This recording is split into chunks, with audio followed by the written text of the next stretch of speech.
Boa noite a todas as pessoas aqui presentes. É um prazer receber vocês, uma alegria para nós.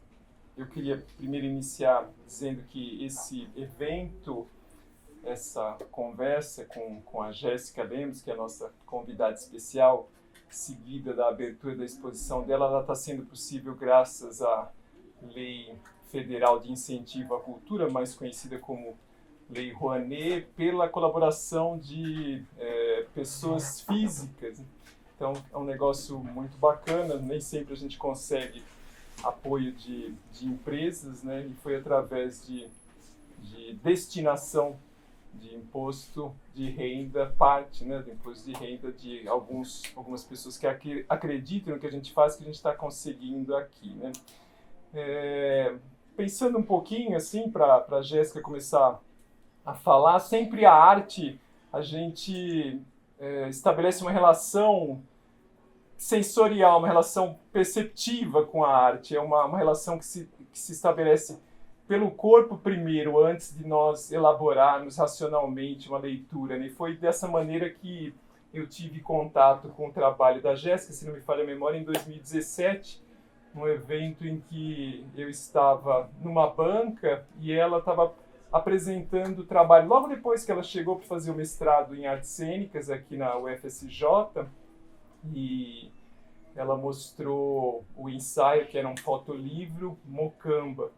E eu fiquei muito impressionado, né, com o trabalho, assim, desde o primeiro momento me pegou muito, porque havia um aspecto vivencial muito forte, né? Nós temos duas fotografias desse ensaio presentes nessa exposição, e elas vão falar, quando vocês forem ver, vão falar por si sós.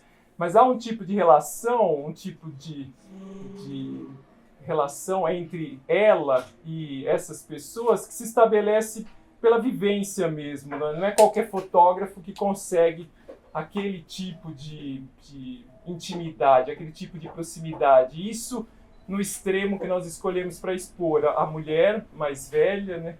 E a menina, a coisa mais linda desse mundo, né? E aí, a partir daquele momento, a gente teve algum contato irregular, eu comecei a acompanhar o trabalho dela, né? E mais recentemente a gente aumentou esse contato, e aí eu vi o trabalho Qual a Cor da Sua Pele, que ela exibiu de um outro modo em Belo Horizonte, e eu gostei muito do trabalho, né? E assim que eu vi aquele trabalho, eu percebi que tinha muito além da estética, né? Eu percebi que ela estava trilhando uma linguagem já bastante madura, assim, como uma artista muito, muito talentosa, né? Então, na hora que eu vi o trabalho, eu já pensei numa outra maneira de exibir. A gente tentou fazer aqui, depois ela vai falar se gostou ou não, né? Teve um dia que ela me escreveu essa semana 6 horas, porque ela estava angustiada, queria matar ela. Mas você viu e respondeu. Mas eu não tinha certeza também, né? A gente não tem certeza. É um teste, né? E para fechar essa série de trabalhos que nós escolhemos para essa mostra, um vídeo que, de certa maneira, sintetiza um pouco a densidade, essa densidade sociológica mesmo que o trabalho tem, que é a contar gotas, né?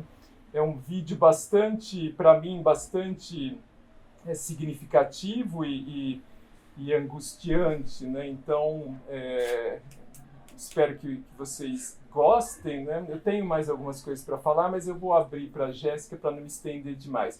É um prazer te receber aqui, muito obrigado por estar compartilhando parte do seu trabalho, muito obrigado por ter vindo de Salvador para conversar com todos nós. Obrigada, Ricardo. Obrigada pelo convite, obrigada a Pamela também, que está com você nesse trabalho. Eu acho realmente excepcional o que a Adro tem representado aqui em São João nos últimos anos, desde quando eu morei aqui, tenho acompanhado, né? E então, para mim, é muito especial estar aqui hoje com essa exposição. Acho importante me apresentar novamente. Eu sou Jéssica Lemos, tenho 31 anos, nasci no interior da Bahia, numa cidade chamada Cândido Sales, que fica ali no sertão, no sudoeste da Bahia. Hoje eu moro em Salvador. E cheguei aqui em São João em 2017 para fazer o mestrado em artes cênicas. E acredito que a partir desse momento meu trabalho começou a amadurecer bastante, né? Meu trabalho artístico. Um dos trabalhos que está na mostra, que é o primeiro mencionado por Ricardo, que é o Mocamba, ele surge em 2016, que é parte de uma imersão que eu realizei no Quilombo em Salvador, no Quilombo Alto do Tororó. Então, acho que a dimensão relacional, ela existe justamente porque eu estive ali imersa durante um ano com essa comunidade, fotografando as mulheres dessa comunidade, ainda com a linguagem documental, e de maneira bastante intuitiva. Então, eu estava ali querendo entender como era o funcionamento da comunidade, principalmente a partir do viés do trabalho das mulheres na gestão social ali do lugar. Então eu tenho uma série de retratos com essas mulheres e para a exposição foram escolhidos 2, como o Ricardo mencionou, né? Um de uma mulher mais jovem, uma criança, e uma senhora. Então, a partir dali surge, né, uma investigação mais profunda que já também se desdobrava sobre questões relacionadas a racismo, a representatividade das mulheres na sociedade, das mulheres negras, e principalmente como que, de maneira interseccional, as experiências dessas mulheres eram apresentadas, né, e representadas na sociedade. Então ali eu tive um trabalho documental, como eu já falei, e me interessava também me desdobrar de outras formas sobre esse tema. Já em 2019, morando aqui em São João, foi um momento em que eu notei que as discussões sobre colorismo, também sobre racismo, estavam bastante efervescentes, né, naquele momento. E, mais uma vez, de maneira intuitiva, que eu acho que o meu processo ele é sempre assim, eu comecei a fotografar várias mulheres com o interesse de perceber ali os diversos tons de pele negra. Então, eu começo a fotografar no meu apartamento aqui em São João, eu convido elas para meu apartamento e faço fotografias no formato de identidade mesmo, assim, formato 3x4, com fundo branco e sem mostrar muitos acessórios, assim, eu queria realmente que a pele se destacasse, e o formato 3x4 é porque eu queria realmente remeter ao RG, né, a identidade, e também dialogar com as questões de identidade que eu queria conceitualmente abordar. Então eu convidei algumas mulheres que eu já conhecia, elas, né, iam na minha casa, e na oportunidade de fotografá-las eu também gravei áudios onde eu perguntava para elas como elas percebiam que o tom da pele delas influenciavam nas suas experiências cotidianas. E fui guardando esses áudios. Ainda em 2019, eu tive a oportunidade de participar de uma residência artística em Belo Horizonte, que foi a residência artística do Fórum de Foto Performance. E lá eu dei continuidade a essa pesquisa e continuei fotografando outras mulheres. No caso, lá já não foi mais mulheres que eram do meu convívio, né? Eu fiz uma chamada aberta e mulheres que desejaram participar do projeto entraram em contato comigo e eu marquei um horário e elas foram fotografadas no mesmo contexto, né, com fundo branco e no formato ali do RG, né, 3x4, que ao final a gente mudou e deixou quadradinha. E continuei entrevistando elas, né. E na hora de expor a primeira vez, surgiu esse desdobramento já vou dar um pouquinho de spoiler do que vai estar na exposição, de ao lado desses retratos terem alguns espelhos para que as pessoas pudessem se ver ao mesmo tempo que viam os retratos, e a partir daí ter uma reflexão sobre sua própria identidade e seu próprio processo de autorreconhecimento. Eu acho que a experiência realmente ela é bastante pessoal para cada um diante da obra, então vai ser interessante quando vocês estiverem lá dentro e puderem entender melhor sobre o que eu estou falando, porque eu acredito que seja bastante sensorial.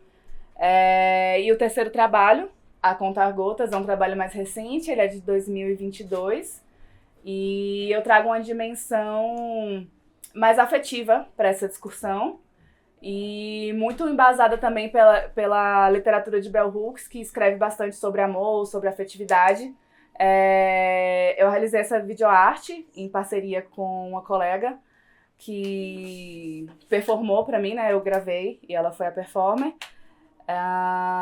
Com essa finalidade, né, de discutir questões afetivas da população negra de maneira sensível, poética, e que trouxesse ali realmente uma ação repetitiva para essa reflexão. Acho que é o que dá para falar até agora. Alguém quer fazer alguma observação? Vocês não viram ainda, né? Eu trouxe um texto que eu vou ler aqui, ó. Eu posso ler, mas alguém pode também perguntar alguma coisa à vontade, para a gente fazer como se fosse um bate-papo mesmo. A ideia desse encontro é que seja uma discussão mesmo dos moldes que a gente faz no Conversa de Bar aqui, né? Se alguém quiser fazer alguma pergunta, fala, Márcia, por favor. Você falou que você morou vários anos aqui, né?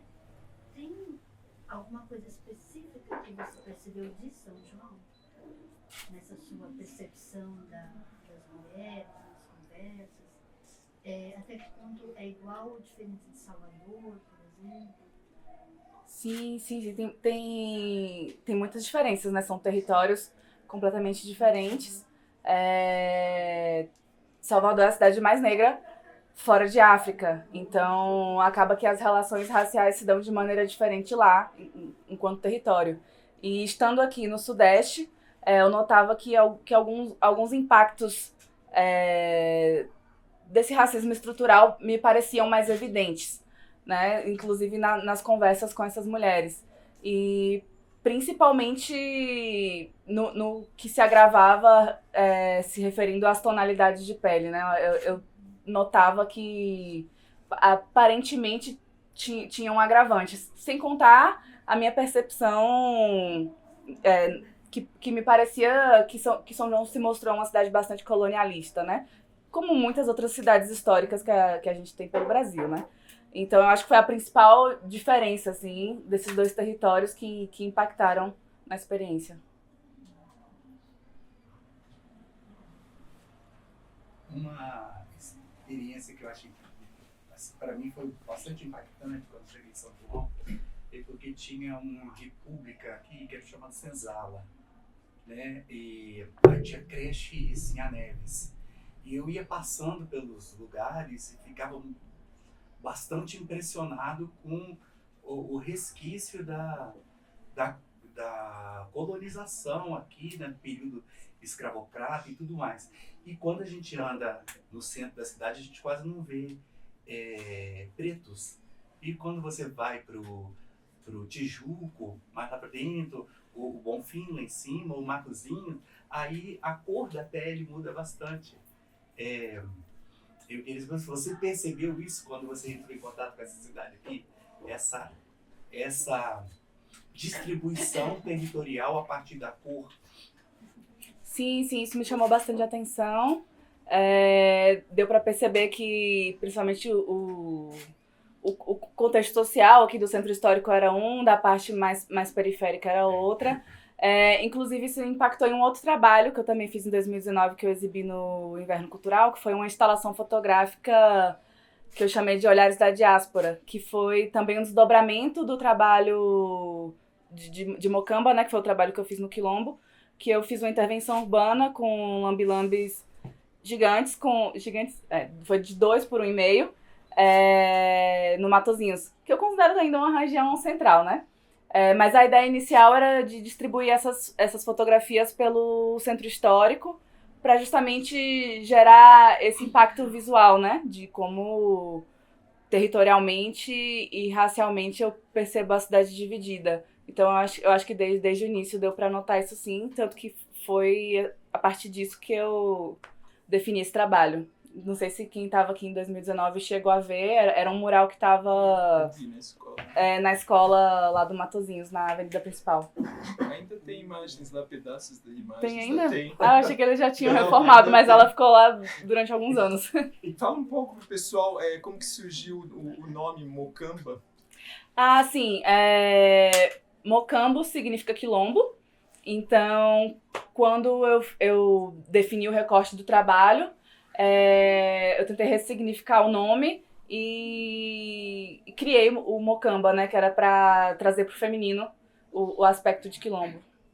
É isso, a palavra foi reinventada, recriada.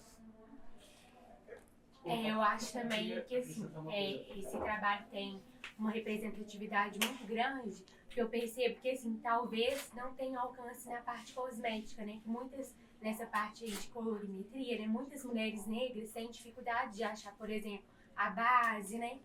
Aí o que você tem, assim, pesquisado?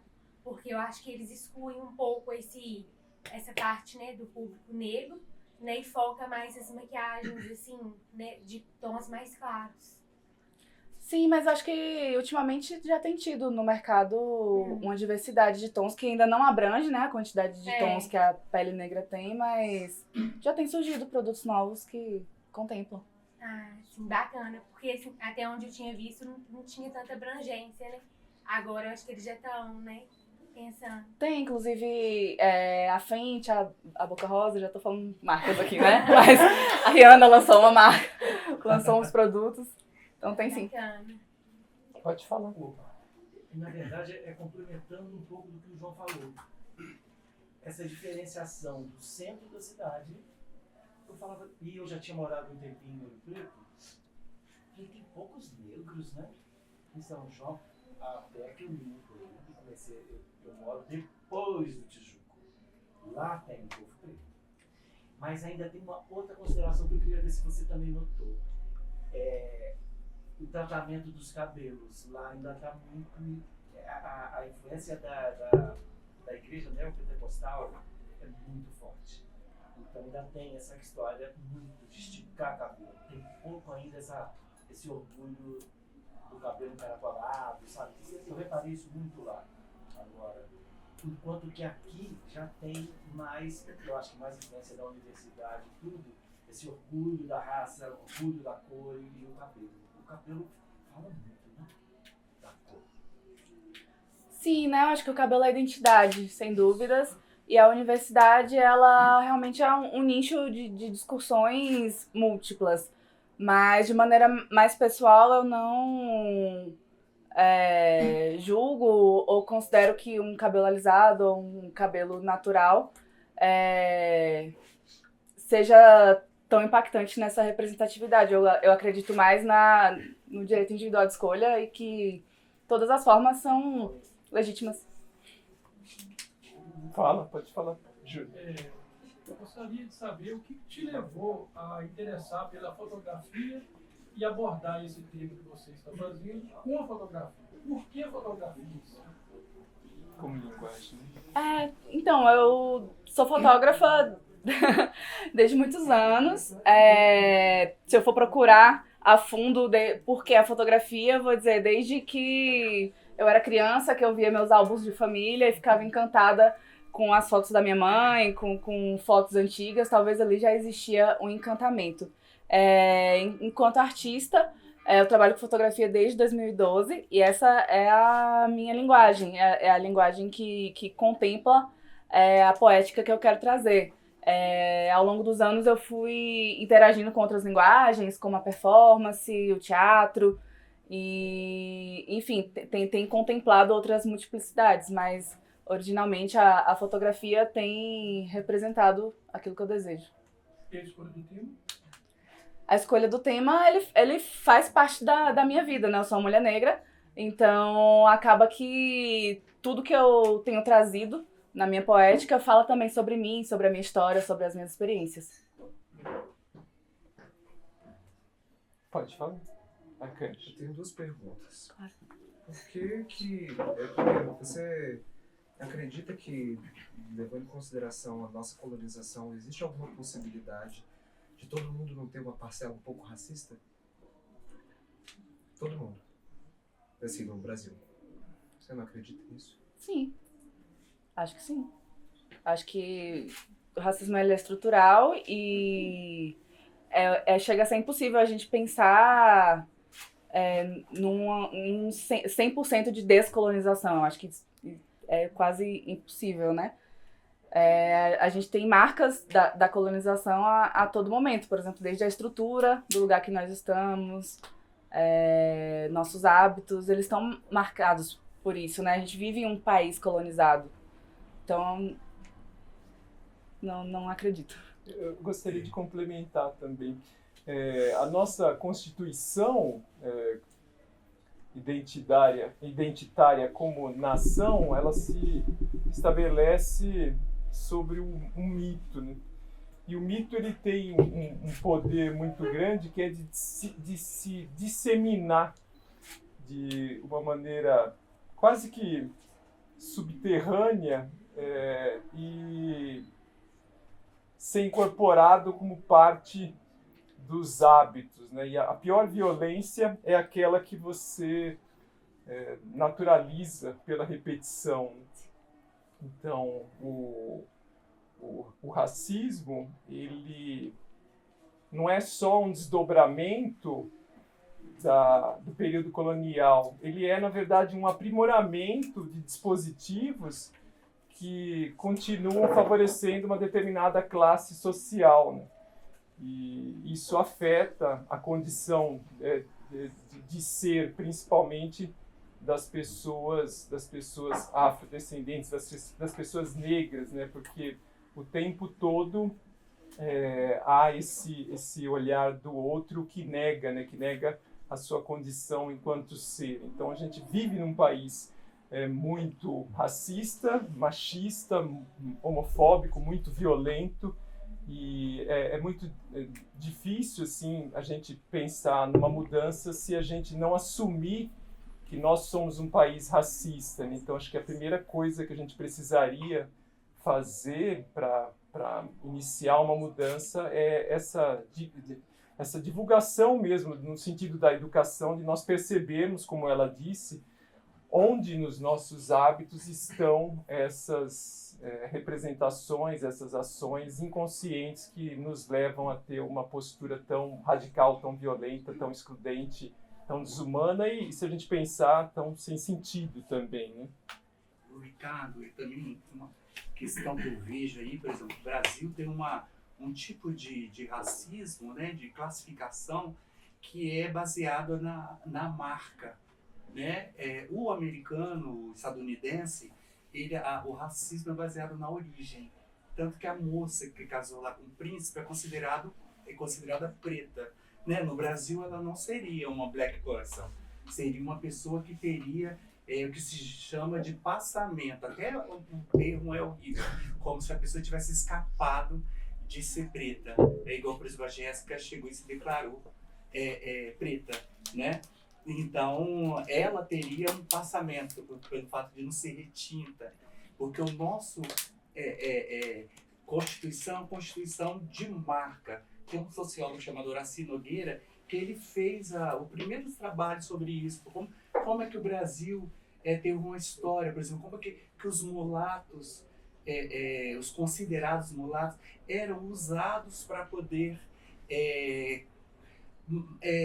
manter o racismo, que eram colocados impostos de hierarquia, postos de privilégio, que eles eram considerados brancos. Então o Brasil tem isso, por exemplo, você tem uma quantidade enorme de pardos, é um país que não se considera racista, mas ninguém se considera negro, né? Então já está aí o próprio problema, né?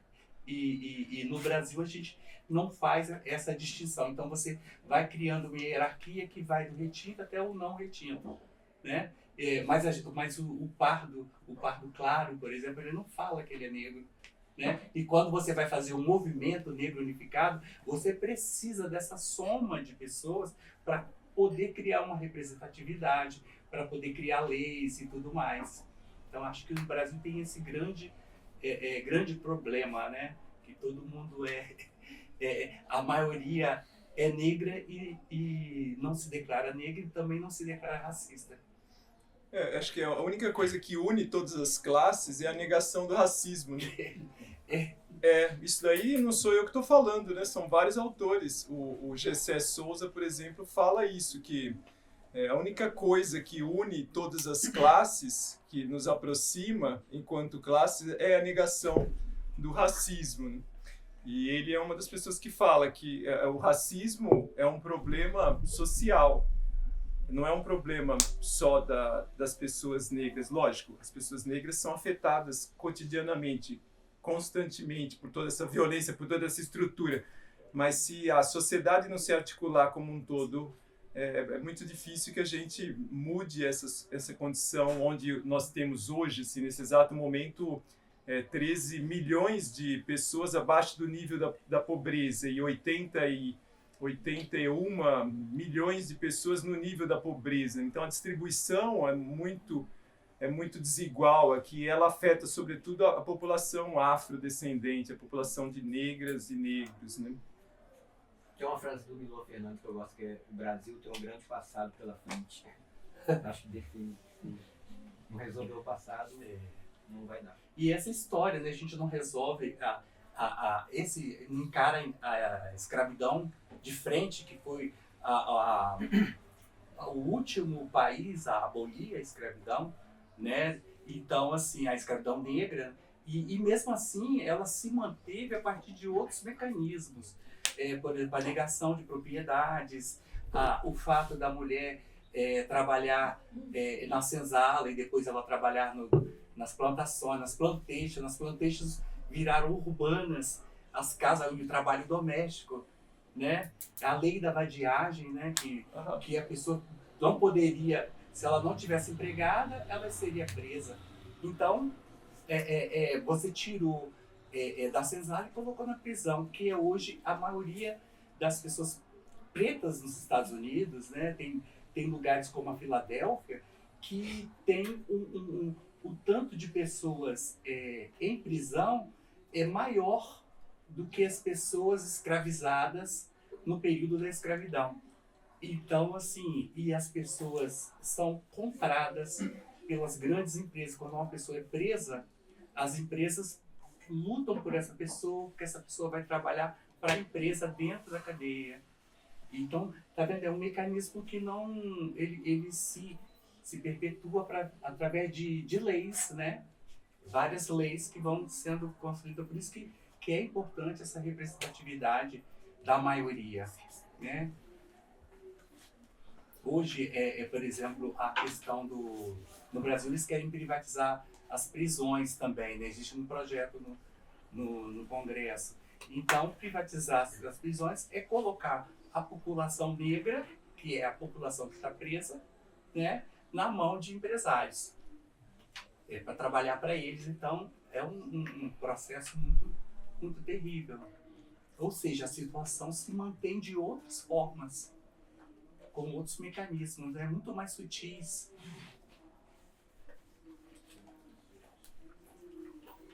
Alguém quer perguntar mais alguma coisa?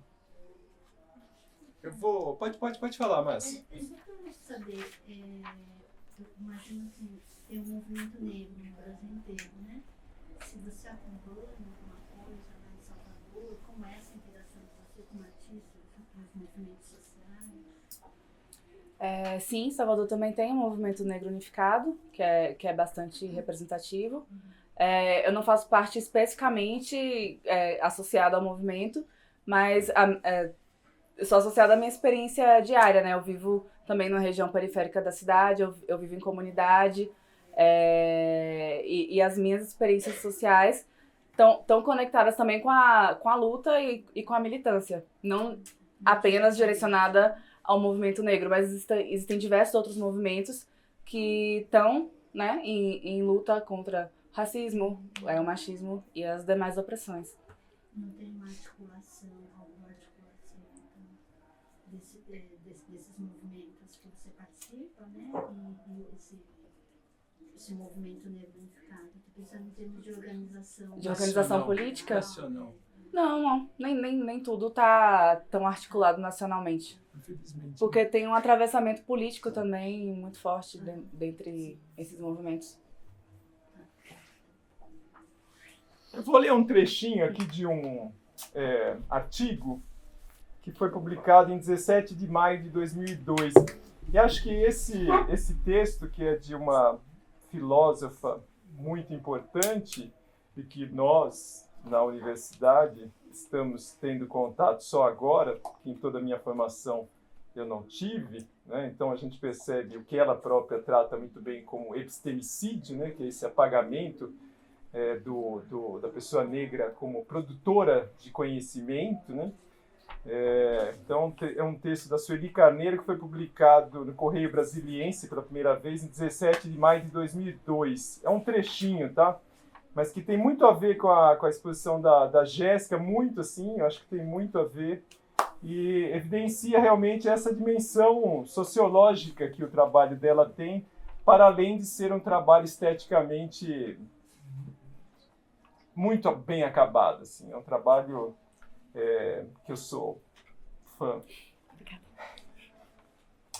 Abre aspas. Uma das características do racismo é a maneira pela qual ele aprisiona o outro em imagens fixas e estereotipadas, enquanto reserva para os racialmente hegemônicos o privilégio de ser representados em sua diversidade.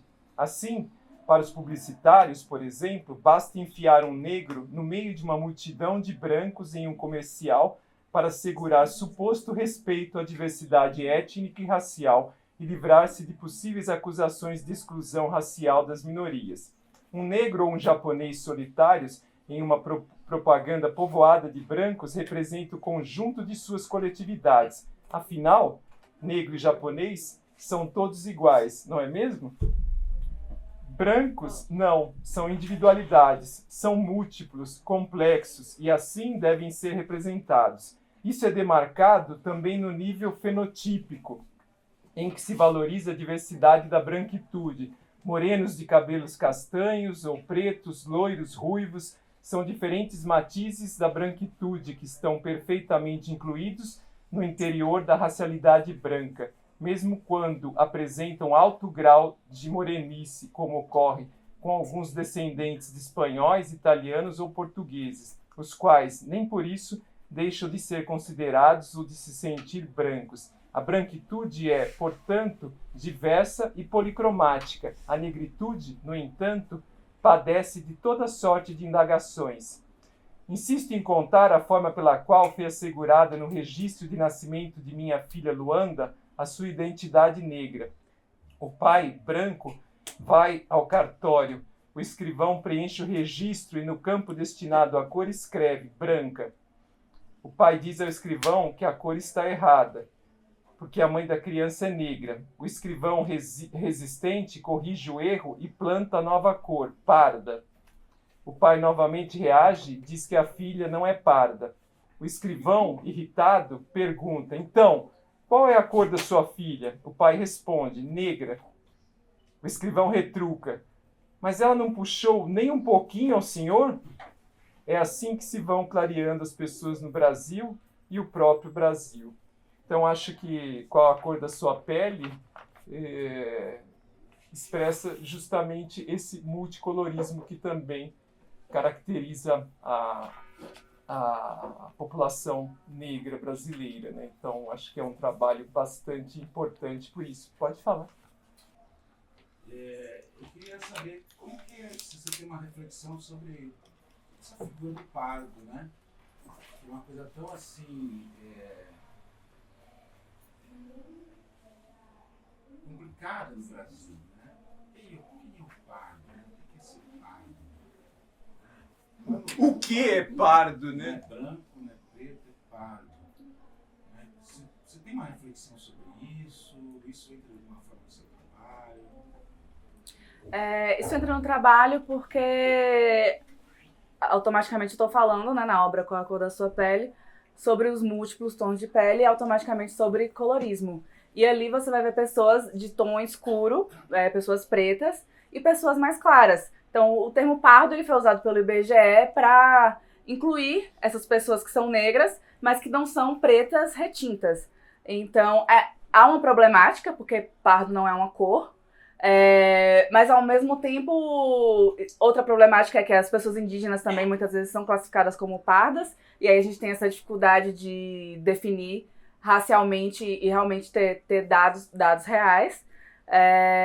mas de alguma maneira contribui para que a gente tenha essa maior identificação do ser negro no Brasil, né? Para que mais pessoas consigam se autodeclarar e automaticamente conseguimos políticas públicas pensadas para essa diversidade.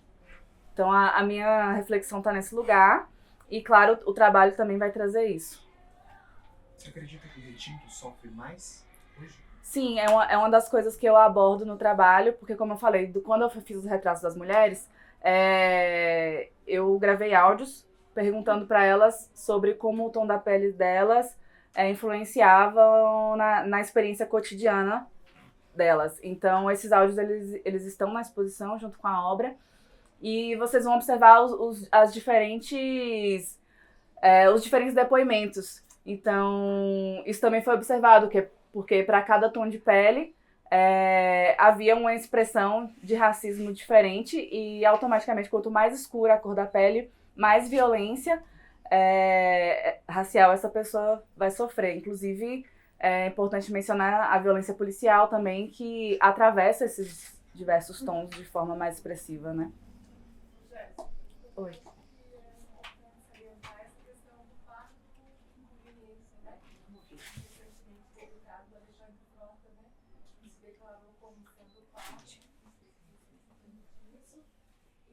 Ou seja, para poder se favorecer, né, de algo, né?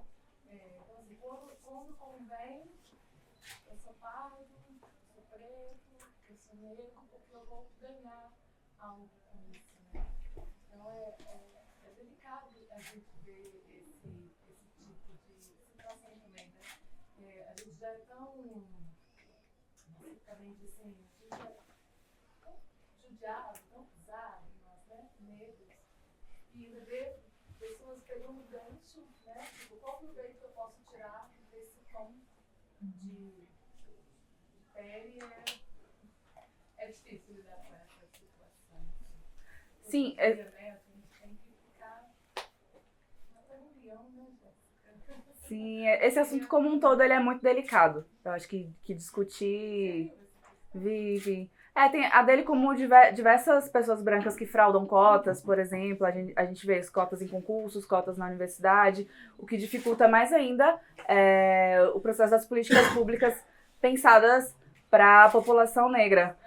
E aí cada vez a gente tem que ficar recriando novas formas de lidar com essa violência, né? Porque até quando você consegue uma política pública para tentar mais equidade entre a população, vem várias pessoas brancas exercer mais uma outra violência tentando tirar vantagem daquela política. Tanto que no início quando as cotas foram inseridas, a gente não tinha banca de aferição, né? Era a partir da autodeclaração que as pessoas eram julgadas e podia acessar as cotas. E agora a gente tem que ter banca de aferição para realmente comprovar que aquela pessoa é negra, porque começou a ter fraude. Então, chega a ser um absurdo, né? E nesses casos, algumas pessoas eram identificadas, né, como não negras. Aí ela, mas eu tenho um ancestral e não sei o quê. Mas você sentiu alguma barreira para acessar os bens e tudo mais? Né? Isso é que é a diferença. Então, essas comissões de identificação, elas começaram a atuar, principalmente na UERJ, que é uma universidade preta, né? É uma universidade que você chega e você vê uma representatividade na população, né? Eu acho que é até mais do que a UFBA, né? Até mais. E eu acho muito bacana isso, porque eles foram uma luta. Porque quando alguém... Aqui, por exemplo, a gente tem vários casos, né? Tem casos da medicina, no jornalismo, várias pessoas que entraram com essa... logo no início, com a autodeclaração, né? E isso, de certa forma, também era usado para enfraquecer o próprio movimento de luta antirracista. Então, aí a gente fala assim, é o Brasil da cordialidade, é o Brasil da mestiçagem, né? Porque essa ideia de mestiçagem também foi uma construção. que atrapalhou muito.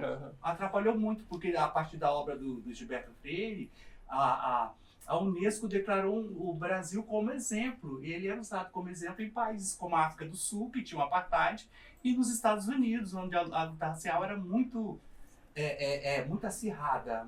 Então, assim, onde tinha muita declaração, tinha gente que ia para a rua, tinha muita morte de pessoas pretas, é claro. Então, assim, o Brasil foi usado como exemplo no mundo. E isso, de certa forma, fez com que as políticas públicas aqui dentro fossem bastante enfraquecidas.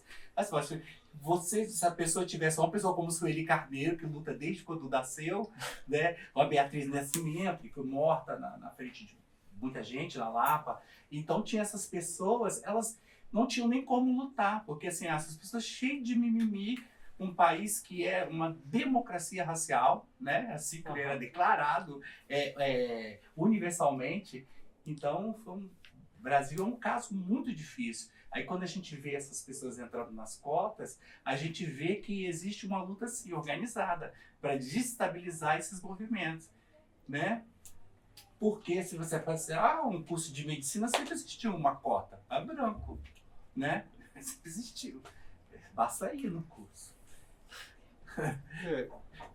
Sim, e esse mito da democracia racial, ele está aliado ao projeto de eugenia, né? Que foi pensado para o clareamento da população brasileira. Então, quando o projeto realmente ele foi instalado no Brasil e pensado cientificamente para clarear a população. Então, eu percebo muito esse processo de miscigenação como um processo também de genocídio. Porque se a gente vai pensando nesse clareamento e na extinção realmente de pessoas pretas, é também um processo de genocídio cultural, apoiado pela polícia, que, né, contribui para isso. Não sei se vocês devem saber, devem se lembrar, né, a libertação, a Lei Áurea, né? O nome da lei, a Lei Áurea, é de 1888, não é isso? Em 1886, ou seja, 2 anos antes, o governo já implementa uma série de ações bastante pesadas de incentivo à imigração europeia, né?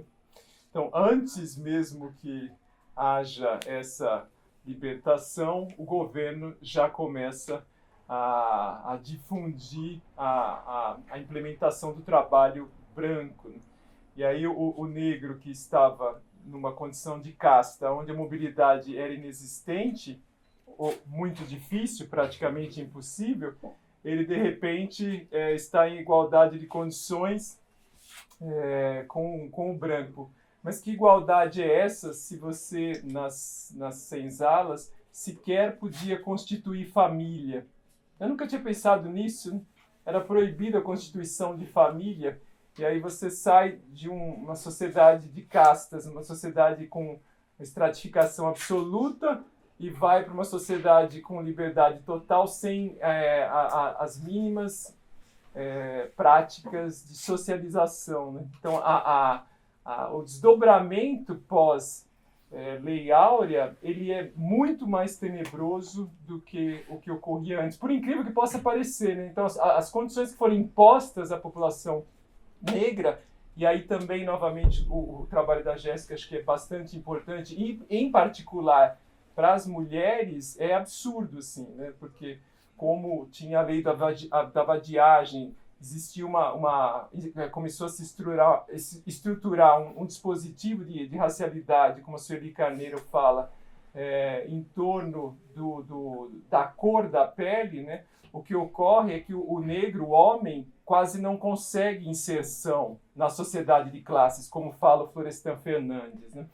E aí quem acaba assumindo grande parte da responsabilidade de manutenção das famílias, e muitas vezes sozinhas, de criação dos filhos, são as mulheres negras. E aí um depoimento que acho que é incontestável em relação a essas dificuldades, já nos anos 60, é o da Carolina Maria de Jesus, no Quarto de Despejo, né?